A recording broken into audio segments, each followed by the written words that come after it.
और चलिए बुलेटिन की शुरुआत करते हैं। अपराधियों पर लगाम लगाने के लिए यूपी एटीएस की नजर अब अवैध टेलीफोन एक्सचेंज पर है। इंटरनेशनल गेटवे को बाईपास करने के चलते कॉलर की पहचान नहीं हो पाती और इसका इस्तेमाल आतंकी गतिविधि हवाला के कारोबार में किया जाता है और इसके जरिए कम पैसों में विदेशों में बात भी हो जाती है। यूपी में ऐसे गिरोह पर शिकंजा कसता जा रहा है। अब इन पर लगाम लगाने की कवायद जारी है। तो अवैध टेलीफोन एक्सचेंज पर अब कार्रवाई की तैयारी है। इंटरनेशनल गेटवे की निगरानी की जाएगी। अपराध पर लगाम लगाने के लिए यह कदम उठाया जा रहा है। तो आतंकी गतिविधियों को रोकने के लिए साथ ही साथ देश में देश विरोधी गतिविधियों को रोकने के लिए अब अभियान चलाया जाएगा। हवाला कारोबार पर भी इस अभियान से लगाम लगेगी। तो अवैध टेलीफोन पर अब एटीएस की नजर है। इसके अलावा गेटवे से कॉलर की पहचान नहीं हो पाती, उसको लेकर भी एटीएस की तरफ से प्लान तैयार किया जा रहा है। आतंकी गतिविधि हवाला के कारोबार में जिस तरह से लगातार हर रोज नए खुलासे और उसको लेकर एटीएस की तरफ से अब नया प्लान तैयार किया गया है। तो अवैध टेलीफोन्स पर अब एटीएस की नजर है। इन पर लगाम लगाने के लिए एटीएस की तरफ से एक पुख्ता प्लान तैयार किया गया और उस प्लान के तहत अब इन पर लगाम लगाई जाएगी।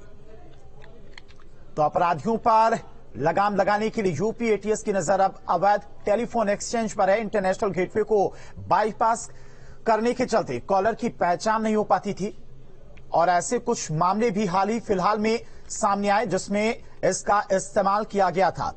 इंटरनेशनल कॉलिंग के लिए इस्तेमाल किया जाता था, जिसके चलते अब एटीएस की तरफ से पुख्ता प्लान तैयार किया गया है इन सभी चीजों पर रोक लगाने के लिए। तो आतंकी गतिविधि और हवाला के कारोबार में इसका इस्तेमाल किया जाता था। और इसी खबर पर तमाम सारी जानकारी के साथ में लखनऊ से संवाददाता अविनाश हमारे साथ जुड़ गए। अविनाश, क्या कुछ प्लान तैयार किया गया एटीएस की तरफ से?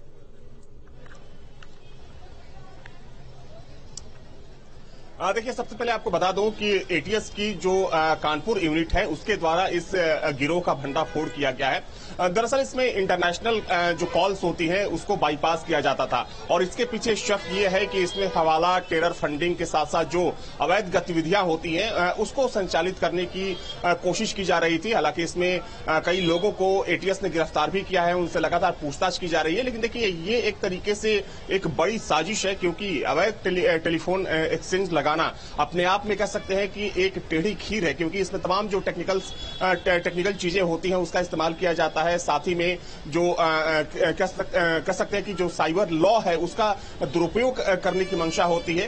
तो निश्चित तौर पर यूपी एटीएस की तरफ से एक बड़ी साजिश का पर्दाफाश किया गया है। माना जा रहा है कि इनसे जब पूछताछ होगी एटीएस की, हालांकि एटीएस को एक बड़ी सूत्र बता रहे हैं कि एक बड़ी लीड मिल चुकी है, लेकिन इनसे पूछताछ के बाद और भी तमाम खुलासे होने बाकी है।